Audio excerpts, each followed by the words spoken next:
मैं फिलहाल वर्किंग है in the corporate form like 4 year. अभी 4 साल का एक्सपीरियंस हो गया है। And the interesting thing about me is I got a job without any degree.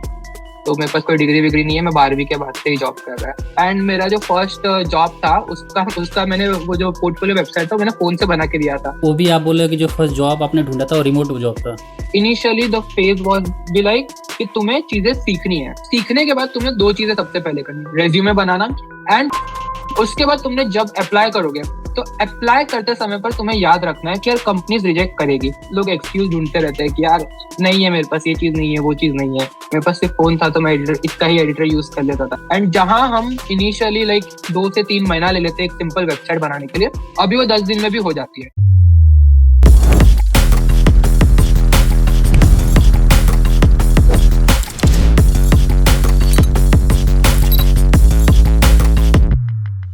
Hello Ayush, कैसे हो आप? Welcome to our YouTube channel. एक बार आपकी जर्नी एक बार आप खुद ही बताया तो ज़्यादा बेटर होगा, आपकी टेक जर्नी और आप क्या करते हैं अभी। है विपिन, एक्चुअली मेरा बहुत कॉम्प्लिकेटेड सिस्टम है। मैं फिलहाल वर्किंग है in the corporate form like 4 year. अभी 4 साल का एक्सपीरियंस हो गया है। And the interesting thing about me is I got a job without any degree. तो मेरे पास कोई डिग्री विग्री नहीं है, मैं 12वीं के बाद से ही जॉब कर रहा है। And apart from that, I also do content creation as well. And my main area of work as of now is front-end development, specifically React.js and Next.js. ये 12th के बाद आप जॉब कर रहे हो? मतलब आपने बीच में भी कोई डिग्री नहीं ली, कोई कुछ नहीं किया? मतलब मैंने कभी लिया नहीं, बट बीच में मेरे को लेना पड़ गया क्यों करके मैं जब स्विच कर रहा था तो उस टाइम पे मेरे को नीड पड़ गया कि हाँ यार मेरे को स्विच करने के समय पर सारी कंपनियां मेरे को मांग रही थी डिग्री। तो बहुत सारी कंपनी में मैं HR राउंड तक पहुंच गया था एंड उन्होंने बोला यार डिग्री नहीं है तो तुम्हें नहीं लेनी है।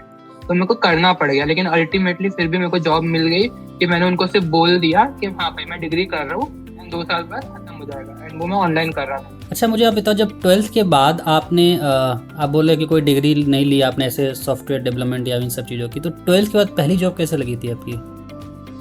पहले मैंने एक कोर्स लिया था, मेरा एक्चुअली यूट्यूब भी चालू था उससे पहले।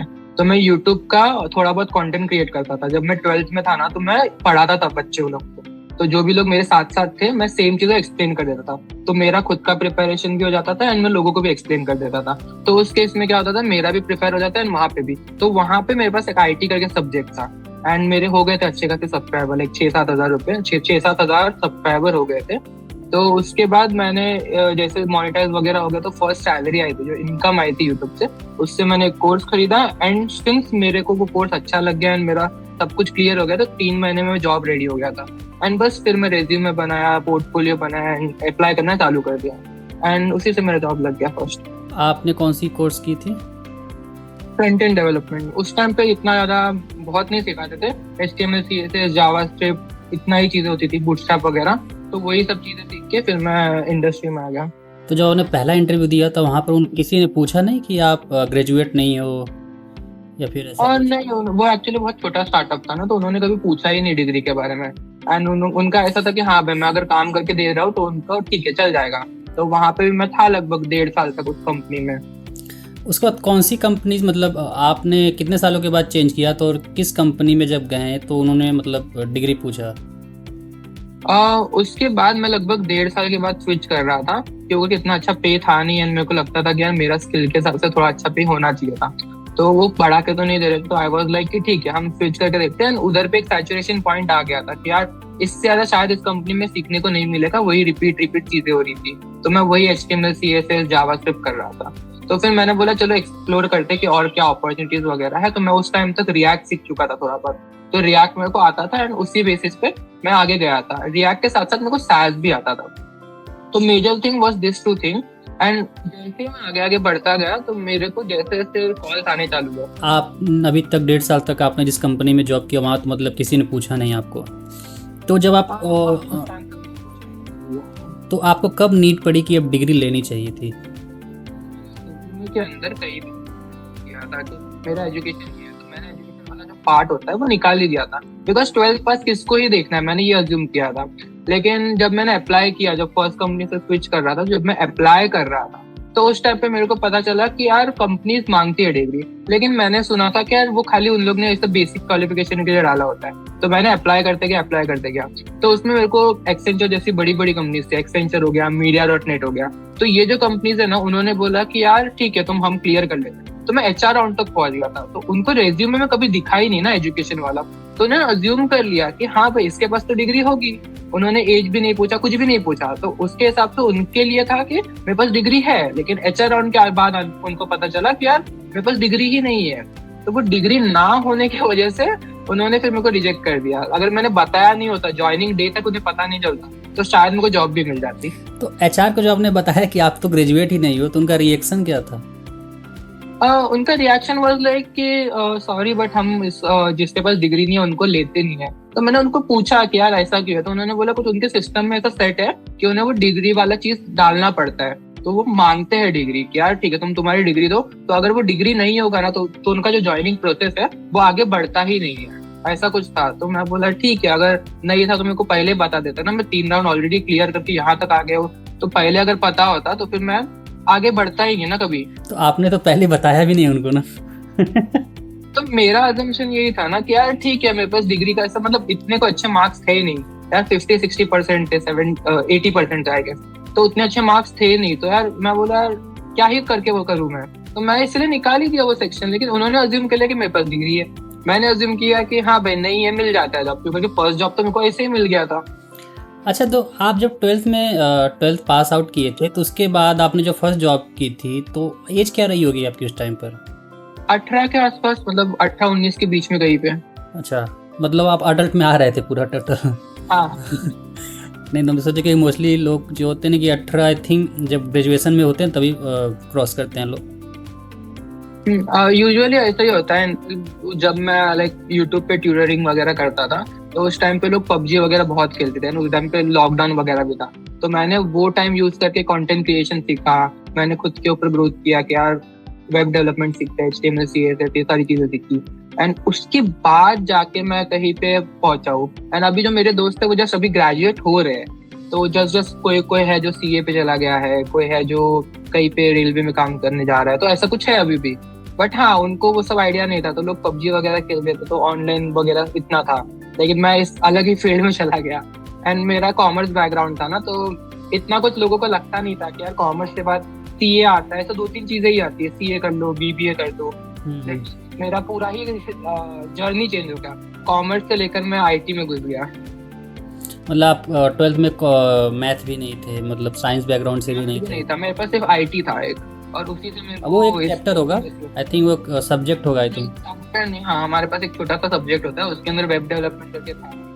तो मेरे को बहुत ज्यादा इंटरेस्टिंग लगता था कि यार ये HTML से वेबसाइट कैसे बनाते हैं, HTML CSS बना दिया, तो वो इंटरेस्टिंग लगता था। एंड फिर जाके मैं कहीं पे सीखा, तो पहले तो मैं कुछ खुद से ही सीखा था। एंड मेरा जो फर्स्ट जॉब था उसका मैंने वो जो पोर्टफोलियो वेबसाइट था मैंने फोन से बना के दिया था। फोन में एक वीडियो कोड एडिटर आता है, तो उसको बना के उनको दे दिया था मैंने, एंड मैं सिलेक्ट भी हो गया वहां पे। तो वो थोड़ा सा इंटरेस्टिंग था मेरे लिए, क्या फोन से बना के भी मैं सिलेक्ट हो गया, बिकॉज मेरे पास जो लैपटॉप था, कंप्यूटर था, वो थोड़ा दूर रखा हुआ था, तो मेरे को एक्सेसिबल नहीं था। लगभग 1-2 किलोमीटर दूसरा मेरा एक प्राइवेट अपार्टमेंट था, तो वहां पे रखा हुआ था, तो वहां तक एक्सेसिबल नहीं था, तो मेरे को फोन से मैं करके दे देता था उनको। तुम इंटरेस्टिंग बंदे हो यार, फोन से 12th पास कर लेते हो तुम, जॉब स्टार्ट कर देते हो। यहाँ पर लोग तो यार ग्रेजुएट करके M.Tech B.Tech पता नहीं क्या क्या करके भी जॉब नहीं कर रहे, बट ठीक है, बहुत सही है। तो मैं अभी भी देख रहा था, तो ये एक AN वीडियो एडिटर करके है, AN वीडियो एडिटर, हाँ AN video, AN editor, AN writer करके है, AN राइटर। तो इससे मोबाइल में सारी कोडिंग हो जाती है? हाँ, मतलब वो VS कोड जैसा तो नहीं है, बट ये है, मैं वीडियो इसी से बनाता था, इसी से मैंने उनको वेबसाइट बना के दिया था। कितना टाइम लगा था आपको बनाने में ऐसी मोबाइल से वेबसाइट? मेरा टाइपिंग स्पीड काफी अच्छा था, तो मेरे को एक छोटा सा वेबसाइट बनाना था, लाइक 3-4 सेक्शन ही थे, तो मैंने लगभग 1.5 दिन में बना के दे दिया था उनको। एंड इतना फैंसी UI नहीं था, बस डब्बे बनाने थे, तो वो मैंने इजीली बना दिया था उनको। दिखा सकते हो अगर हो तो कहीं पर? वो नहीं, अभी तो मेरे पास शायद नहीं होगा एक्सेसिबल, क्योंकि उस टाइम पे जो फोन था वो चेंज हो चुका है, तो मैंने इसीलिए वो वीडियो बताया था। बढ़िया है। तो वो भी आप बोले कि जो फर्स्ट जॉब आपने ढूंढा था वो रिमोट जॉब था? हाँ, वो रिमोट जॉब था। तो फर्स्ट जब जॉब लगी थी किस टेक्नोलॉजी पे लगी थी आपकी? मेजरली हम लोग तो HTML CSS एंड बूटस्ट्रैप चाहिए था, तो मेजरली मैंने इसी पे काम किया था इनिशियली, एंड उसमें कुछ कुछ नई चीजें थी जो मैंने सीखी थी। तो मैं मेजरली वही तुम बोल सकते हो कि उन्होंने एक कर्सर बनाने को दिया था, कि फर्स्ट मेरा टास्क ही वही था कि वो कर्सर जो रहता है ना उसको कस्टम बनाना था, तो मैंने सबसे पहले वही बनाया था। तो मैं स्टैक ओवरफ्लो गया था, कहीं तो कोई तो वेबसाइट ढूंढ ढूंढ के लेके आया था। उस टाइम पे मेरे को अभी तक एक किस्सा याद है कि मेरे इसमें 1 GB पर डे डेटा हुआ करता था, वाईफाई नहीं हुआ करता था उस टाइम पे, तो मैं फोन का ही इंटरनेट यूज करता था, and 1 GB was more than enough for me at that time. अभी तो लगा दिया है, बट हाँ। तो आयुष, अभी आपने जो बोला कि 12th पास के बाद आपने जॉब ले लिया, अगर किसी पर्सन को 12th पास के बाद कोई जॉब लेना हो IT फील्ड में, तो उसको किस टाइप की प्रिपरेशन करनी पड़ेगी और वो कैसे जॉब ले सकता है? आइडियली अगर तुम 12th पास हो, नो मैटर कौन सी फील्ड है, ऐसा कुछ नहीं है कि कॉमर्स है या ये है, बिकॉज मैं खुद कॉमर्स वाला हूँ, मेरे पास कोई ऐसा एक्सपीरियंस नहीं था। अगर तुम्हें IT में ही जाना है तो पहले ये निश्चित कर लो कि भाई अगर कम सैलरी भी दे रहे हो तो तुम एक्सेप्ट कर लोगे। Initially the phase was be like कि तुम्हें चीजें सीखनी है। तुम इनिशियली अगर तुम्हें सीखना है, वेब डेवलपमेंट में आना है, तो तुम्हें HTML CSS जावास्क्रिप्ट, ये तो बहुत बेसिक है, बेयर मिनिमम से भी कम है ये। अगर तुम बेयर मिनिमम की बात करो तो इसमें React.js और Next.js को ऐड करो, तो this is the very bare minimum thing. jQuery मत सीखना, क्योंकि आजकल कोई नहीं पूछता उसको, मेरे कंपनी में भी कोई नहीं पूछ रहा jQuery को। तो हाँ, ये चीज तो बेयर मिनिमम है। एंड इसके अलावा तुम एक चीज एक्स्ट्रा ऑर्डिनरी रख सकते हो, जो मेरे केस में काम आके मेरे को SAS आता था, एंड CSS की बहुत अच्छी नॉलेज। तो CSS और SAS ये दो की इतनी इन डेप्थ नॉलेज थी ना कि ये जो मैं जब स्विच कर रहा था तो उस टाइम पे ये नई कंपनी जो स्पोर्ट्स इंटरैक्टिव कंपनी है, उनको CSS वाला बंदा चाहिए था जिसको बहुत अच्छा CSS आता हो, या एटलीस्ट बेयर मिनिमम आता हो और उसको सीखने की इच्छा हो। कंपनीज अगर फ्रेशर को हायर भी करती है तो वो ये देखती है कि यार इसके अंदर का इतना डेडिकेशन है कि वो इतना एफर्ट डाल के खुद से चीजें लर्न कर पाए। अगर वो लर्न कर सकता है तो मेजरली तुम्हारे हायर होने के चांसेस बहुत ज्यादा है। लेकिन अगर इससे कम ही है तो मैं बोलूंगा प्लीज इस फील्ड में मत आना, बिकॉज ऑलरेडी चीजें बहुत ऊपर जा चुकी है एंड बहुत ज्यादा नेक्स्ट लेवल चीजें हैं। तो अगर सीखना है तो ऑफकोर्स मैंने जैसा बताया HTML CSS JavaScript React Next.js, ये तो बेयर मिनिमम सीखना ही सीखना है। लेकिन इसके अलावा अगर तुम्हें और सीखना है तो एक एक्स्ट्रा ऑर्डिनरी स्किल रखो कि यार ठीक है मैं एकदम जावास्क्रिप्ट में एकदम तोड़ कर देगा, या Next.js को मैं इतना ऑप्टिमाइज कर सकता है कि भाई 1 सेकंड में वेबसाइट लोड हो पाए, इतना ज्यादा अच्छा होना पड़ेगा। एंड वही चीज है, अगर तुम्हें फ्रेशर होना है, अगर तुम्हें 12th पास होके तुरंत जा रहे हो, तुम्हें ऑब्स्टिकल्स आएंगे। मैंने भी जैसे फेस किया था कि जब मैं स्विच कर रहा था, मेरे पास डिग्री नहीं थी, तो कंपनी मना कर देती है कि भाई नहीं होगा तुम्हारा। तो हाँ, तुम्हें पहले तो क्लियर रहना है कि भाई मेरे पास ये स्किल्स है, मेरे को ये चीजें आती हैं, एंड तब जाके तुम अप्लाई करना। हाँ, तो जब तुम अप्लाई वगैरह करते हो, बिकॉज तुमने सीख लिया एक बार, तो सीखने के बाद तुम्हें 2 चीजें सबसे पहले करनी, resume banana and portfolio banana. Resume अच्छा होना चाहिए एंड ATS फ्रेंडली होना चाहिए, एंड तुम्हारा पोर्टफोलियो भी इतना अच्छा होना चाहिए कि हाँ भाई देख चल बंदे ने बनाया, सिंप्लीफाइड मिनिफाइड व्यू है। तुम्हें बहुत सारे ये मिल जाएंगे, उसके UIs मिल जाएंगे, Pinterest पे जाओ या ड्रिबल पे जाओ तो बहुत सारे अच्छे अच्छे UI मिल जाएंगे। मैं पर्सनली ये यूज करता हूँ वेबफ्लो के अंदर तुम्हें अच्छे अच्छे UIs मिल जाएंगे, तो वो जाके बनाओ। तो अप्लाई करने से पहले तुम्हें 2 चीज बनानी है, रेज्यूमे एंड पोर्टफोलियो और रेज्यूमे इतना प्रोफेशनल होना चाहिए, तो बहुत सारे वीडियोस मिल जाएंगे। पर्सनली मेरे को ऐसा लगता है अपना कॉलेज का एक वीडियो था रेज्यूमे वाला, वो जाके देख सकते हो, काफी बेस्ट और काफी नेक्स्ट लेवल चीजें बताई है उन्होंने। उसके बाद तुमने जब अप्लाई करोगे तो अप्लाई करते समय पर तुम्हें याद रखना है कि यार कंपनीज रिजेक्ट करेगी। कौन सी कंपनीज रिजेक्ट करेगी? एक्सेंचर जैसी कंपनी हो गई, मतलब टॉप MNC जो सर्विस बेस्ड के अंदर है, एक्सेंचर हो गया, TCS हो गया, तो ये सारी कंपनीज के चांसेस बहुत ज्यादा है कि वो तुम्हें रिजेक्ट कर पाए, बिकॉज उनके पास उनके सिस्टम में वो चीज डाली ही नहीं है कि भाई डिग्री ऑप्शनल है, उनके लिए डिग्री इज रिक्वायर्ड, तो इसीलिए वो रिजेक्ट कर सकती है। बट हाँ, तुम अगर प्रूफ करके बताओ कि भाई मैं नेक्स्ट लेवल चीजें कर सकता है, तो शायद हो सकता है कि वो कंपनी भी तुम्हें हायर करे, बिकॉज चीजें जैसे जैसे चेंज हो रही है। बहुत कंपनीज है जो नहीं मांगती है डिग्री, एंड वो तो ओपनली बोल देती है कि भाई हमको डिग्री नहीं चाहिए, अगर तुम्हारे पास स्किल्स है तो तुम आओ, इंटरव्यू दो, अगर क्रैक कर गए तो तुम्हें जॉब मिल जाएगी। तो आपने जॉब भी ले ली थी, सारी चीजें कर ली थी, बट अभी AI के टाइम पर अब क्या कर रहे हैं? मतलब कुछ ऐसी चीजें सीख रहे हैं या फिर?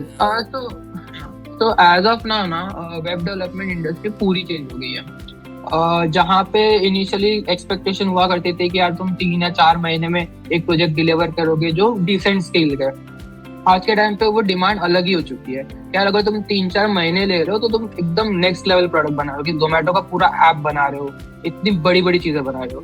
एंड वो भी जो टाइम है वो ड्यूरेशन कम होता जा रहा है बिकॉज ऑफ कर्सर एआई, जो अभी आईडीईस आ गए हैं जिसके अंदर इनबिल्ट है सारी चीजें। इनफैक्ट मेरी अभी करंट कंपनी में भी हम कर्सर यूज करते हैं, सारे लोग कर्सर यूज करते हैं।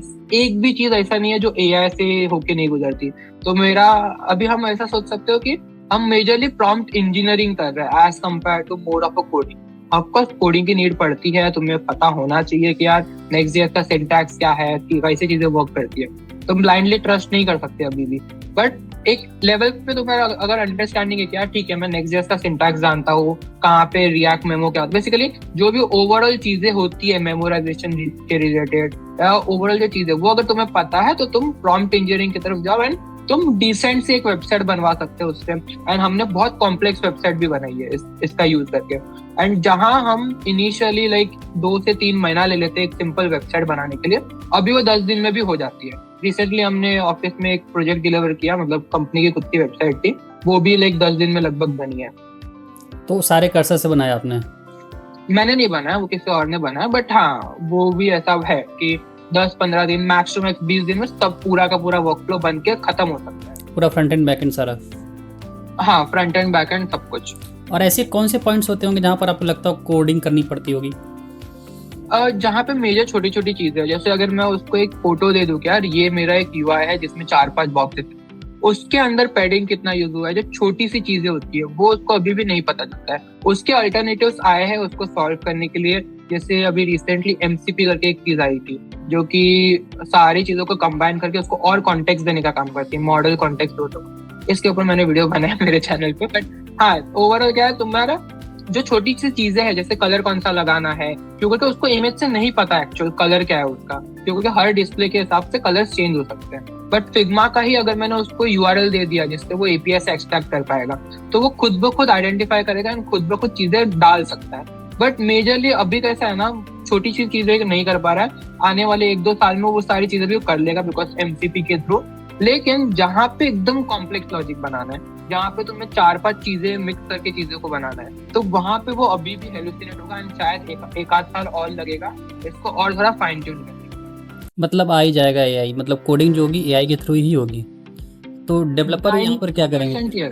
90% यस, लेकिन 10% मैनुअल एफर्ट लगेगा कोड रिव्यू करना, क्योंकि अभी जब भी मैं कोड जनरेट करवाता हूँ तो मेरे को रिव्यू भी करना पड़ता है। बहुत बार होता है कि मैं नहीं कर पाता क्योंकि यार 40,000 10,000 इस तरीके के लाइन ऑफ कोड में चेंज करता है, तो उस केस में नहीं हो पाता है कोड रिव्यू। लेकिन कहीं ना कहीं कोड रिव्यू का नेसेसरी पड़ता है। एज ऑफ नाउ अभी अगर मैं बोलूँ यार मेरे प्रोजेक्ट में कितनी चीजें चल रही है, तो मेरे को नहीं पता उसके अंदर क्या क्या चीजें चल रही है। तो ये एक इश्यू है कि यार मेरे को बग फिक्स करना है, ऐसा कुछ करना है, तो मेरे को फ्लो ही नहीं पता क्योंकि पूरा का पूरा फ्लो एआई ने जनरेट किया होगा। तो एक भी चीज अगर मेरे को फिक्स करनी है तो पड़ जाएगा कुछ ना कुछ, मेरे को सारा का सारा कोड रीड करना पड़ेगा। तो वहां पे एक मेजर इश्यू आता है।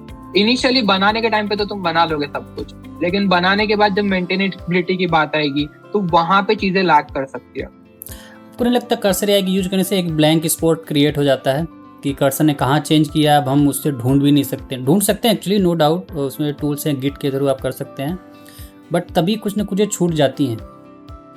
हाँ, वो अभी भी हो रहा है। मैं अभी भी बात करूँ ना तो अभी भी इन जनरल ये होता है। मैं जितना कर्सर यूज करता हूँ अब मेरे को नहीं पता है कि ये वाले फाइल में कहाँ पे क्या चेंज हो रहा है, क्योंकि वो ओवरऑल वो वैसा बन जाता है कि यार मेरे को नहीं पता चल रहा है अब क्या करना है। तो मैं पूरा तरीके से अब रिलाई करता हूँ कि हाँ भाई कर्सर ही करके देगा। लेकिन बहुत बार होता है कि रिसेंटली एक चीज फीचर बनाना था, वो फीचर मैंने कितना एक्सप्लेन कर लिया, मेरे को लाइक 50 से 60 प्रॉम्प्ट लगे थे, लेकिन वो नहीं बना पाया। फिर एट द एंड जाके मेरे को उसको कस्टम ही बना। तो ये लिमिटेशंस आते हैं, कहीं ना कहीं वो ब्लाइंड स्पॉट रह जाता है कि यार अब ये नहीं कर पाएगा तो मेरा क्या होगा, वो वाली चीज आ जाती है। विंडसॉफ्ट था। हाँ, वही जो मैंने बोला ना आईडी, तो मैंने कर्सर ट्राई कर रखा है, वॉक ट्राई कर रखा है जो कि एजेंटिक एआई है, उसके अलावा विंडसॉफ्ट ट्राई करके रखा है मैंने। उसके अलावा कुछ वेबसाइट्स भी ट्राई करके रखे, एक रेप्लेट करके आता है, लवेबल करके आता है। रेप्लेट और लवेबल इज डिसेंट इनफ कि यार हाँ भाई वो थोड़ा बहुत चीजें दे देता है, लेकिन वो जो ना कोड नहीं दे पाते हैं। तो जो डेवलपर को यूजफुल रहेगा वो यही 3 चीजें, वॉक, कर्सर एंड विंडसॉफ्ट। विंडसॉफ्ट का प्लान इतने अच्छे नहीं है एंड वो अब जस्ट आया है तो इतना नहीं है, इतना अच्छा उसका कॉन्टेक्स्ट फीडिंग वगैरह। तो कर्सर ही फिलहाल जो है वो डोमिनेट कर रहा है। एंड मेजरली मेरे कंपनी में जब कर्सर वगैरह यूज नहीं करते थे तो मैं उससे पहले से कर्सर यूज करता हूँ, तो मेरे को आइडिया है कि हाँ भाई कर्सर किस तरीके से इवॉल्व किया होगा। एंड आज के टाइम पे जो मेरे को ऐसा लगता है बेस्ट आईडी है वो कर्सर ही है as of now. Thanks Ayush, आपका पॉइंट ऑफ व्यू अच्छा लगा। ये थी हमारी छोटी सी पॉडकास्ट। आई होप कि आपको चीज़ें क्लियर हो गई होंगी। अगर कोई क्वेश्चन है तो हमें कमेंट कर सकते हैं, और अगर आप आयुष से कुछ सीखना चाहते हैं, कुछ समझना चाहते हैं, तो आप इनके इंस्टाग्राम चैनल हम यहाँ डाल देंगे, इंस्टाग्राम चैनल और यूट्यूब चैनल पे आप जाके इनसे thanks for your call Ayush. Thanks.